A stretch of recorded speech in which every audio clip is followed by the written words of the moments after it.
L'inhibition, Freud l'a définie comme l'état d'arrêt d'une fonction. Oui, l'inhibition à la marche, ça ne marche plus, l'inhibition est un arrêt.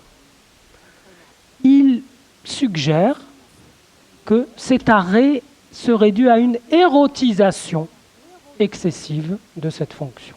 Pas la pianiste qui va taper et puis qui soudain s'arrête parce que les touches vont lui rappeler l'attouchement maternel, etc. Donc, trop érotisé. Dans un vieux texte, j'avais étudié ça de plus près et montré que l'inhibition, c'est la construction d'un système d'obstruction. Vous voyez, d'obstruction à la continuité, au prolongement. Et ce sont des obstructions comme des seuils, des portes qu'on contrôle. On pourra dire, oui, ce type n'a aucune valeur, donc il ne m'a pas atteint. Ou bien on dira, ah oui, tiens, ça m'étonne. On pourra se laisser un peu décevoir, se laisser un peu blesser. Ça, c'est ma version. La question du manque d'émotion et de l'inhibition, c'est celle-ci. Le sujet a ce mécanisme d'écriture qui est bloqué en lui. C'est-à-dire le mécanisme qui inhibe une trace pour permettre à celle qu'il tient de passer à la suivante, c'est-à-dire de lui échapper. On ne peut pas écrire au sens symbolique, aussi au sens d'inscrire un projet, un acte, quelque chose, mais aussi d'écrire un roman. On ne peut pas écrire si on n'affronte pas d'abord ce petit deuil par lequel on fait taire quelque chose qui ne demande qu'à vous capter, appelons ça l'origine, pour se laisser dessaisir de ce qu'on tient et arriver vers une surprise. Voilà. Eh bien, ce qu'on pourrait appeler le manque d'émotion dans ce schéma, c'est que le sujet se trouve en quelque sorte confondu avec l'origine, qu'il inhibe gentiment pour passer à la trace suivante. Mais la trace suivante, c'est encore lui. C'est nécessaire de comprendre ce subterfuge pour comprendre comment des sujets peuvent vivre à peu près normalement en contournant la plupart des épreuves émotionnelles.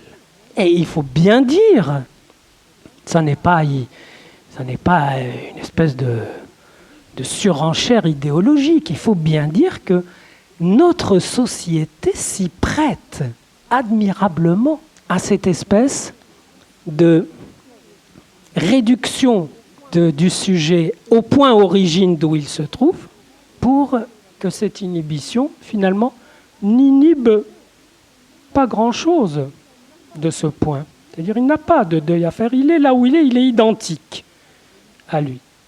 Évidemment, celui qui se trouve inhibé là-dedans, c'est l'autre.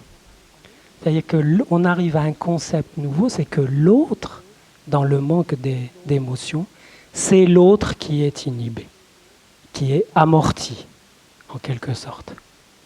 Et le sujet va se trouver devant un autre tellement amorti que ça ne lui fait rien. On pourrait développer cette approche de l'inhibition. Et je préfère revenir à ce que j'ai appelé l'effet de seuil. L'effet de seuil, c'est donc une espèce de germe de deuil couplé avec un germe de joie.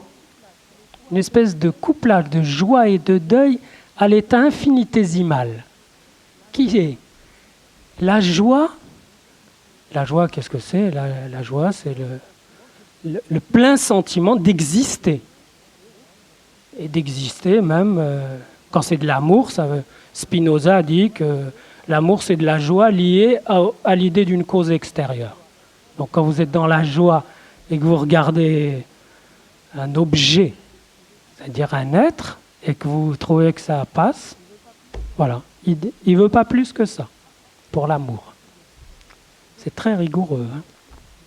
Eh bien, donc il y a une espèce de joie du passage qui est celle qui est vécue comme que c'est magnifique d'avoir un être, un proche, aussi proche, aussi dévoué, aussi compréhensif, etc. Donc il y a la joie de se prolonger dans un petit fragment d'autre, conditionné par la possibilité d'en faire le deuil, mais sans que ce deuil équivale à une suppression. Mais ça, c'est carrément la nature même de l'intégration de la mort dans la vie qui est en question. Je veux dire que le fait de mettre le deuil du côté des pertes qu'on ne retrouve pas, des morts, des pertes d'objets précieux, etc., a toujours laissé de côté la question de l'intégration de cet investissement dans le corps et la mémoire. Autre manière de reformuler la question, il dit qu'il n'éprouve pas d'émotion, où est-ce qu'elle est passée? L'enfant qui tire le rideau sur toute émotion, quand il est en détresse devant la mère qui s'en va, et où elle passe cette émotion? C'est pas difficile. Elle peut passer dans la confection de petites histoires, de scénarios, de cinéma, si je puis dire. Elle passe dans le fantasme, dans la fabrication de fantasmes, dont la densité émotionnelle fera qu'ils seront plus ou moins déterminants pour la suite. Du coup, l'état dépressif se révèle plus complexe que simplement un état où il n'y a pas de pression qui vient de l'autre. Et c'est un état, d'ailleurs des dépressifs, il n'y a pas besoin de les pousser très fort pour découvrir des îlots émotionnels extrêmement intenses, mais qui en quelque sorte ne se dépensent pas, ne se risquent pas. Ils ne se risquent pas à perdre le manque qu'ils ont accumulé, encore moins l'excédent. C'est plutôt le négatif qui est marquant. Et donc, le dépressif, si nous l'interrogeons du point de vue de l'émotion, nous nous apercevons que, d'une part, il peut en éprouver, mais que surtout, il est prêt à en éprouver à condition que ces émotions restent cyclées selon un système interne, auto-entretenu intérieurement, qui lui permet d'éviter l'instant fatidique où l'autre compte. C'est-à-dire l'instant où lui-même peut compter. Car si moi je compte comme 1, c'est bien parce qu'un jour l'autre a compté une fois pour moi pour de bon. C'est-à-dire dans une émotion qui nous réunissait et qui nous échappait. Autrement dit, cette structure, comme ça, qu'on qualifie un peu rapidement de dépressive, même légère ou lourde, il faudrait en fait l'aborder par le rapport à l'émotion. Et le rapport à une sorte de classement des émotions en celles qui donneraient une espèce de petite joie d'exister, qu'on puisse retirer très rapidement si on passe la main et que le couperet ou qu'une autre main risque de la saisir. À ce moment-là, on ne s'appartient plus. Donc une espèce de petite gestion des plaisirs. Et donc distinguer ça de l'émotion telle qu'on l'a un peu abordée, qui est la surprise où l'autre vous reconnaît, vous retrouve présent dans sa faille et la lui révélant.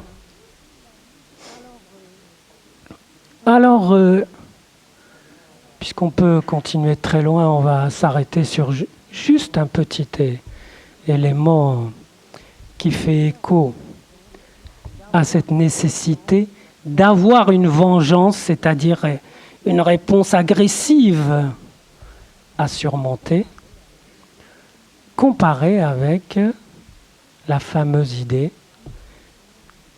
si il vous donne un coup sur la mâchoire droite, sur la joue droite, on dit tendez-lui l'autre. Il y en a même qui ont fait tout un battage sur l'idée que ce serait une pédagogie de l'altérité. Vous voyez, qu'il aurait, en vous frappant sur la joue droite, il aurait oublié qu'il y a l'altérité, alors en lui tendant l'autre, on l'initie à l'altérité. Moi, j'y crois pas. Mais essayons quand même d'aborder la chose justement du point de vue du tenir à une trace, à une valeur, à un geste, et en même temps ne pas se réduire à cette tension. Vous voyez bien que l'enjeu est là, du manque ou de la possibilité des émotions. C'est à quoi tu tiens.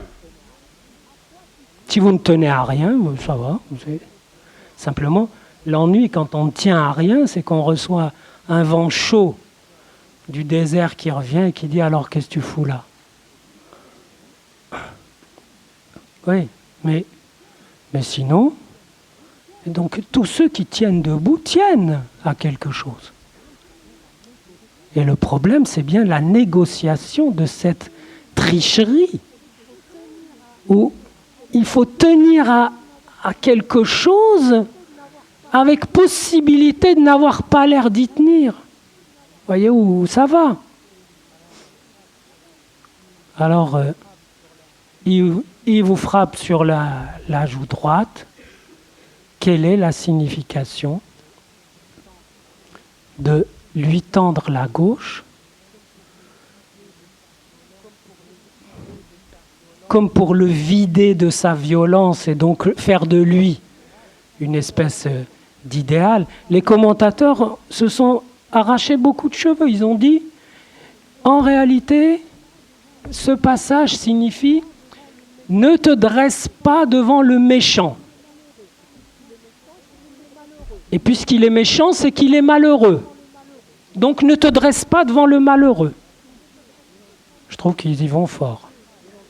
Parce que si tous les gens qui vous frappent ou qui vous atteignent, il faut d'abord faire leur psychanalyse pour voir à quel point ils étaient malheureux d'en venir jusque-là, et il n'y a plus une certaine surprise, une certaine spontanéité de la réaction.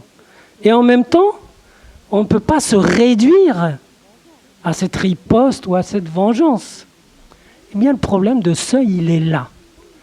Il est dans le jeu de tension de ce lien qui signe que vous y tenez, que vous êtes capable d'y tenir, de tenir à ça comme au fil de votre vie, qui vous rattache à la transmission de vie même.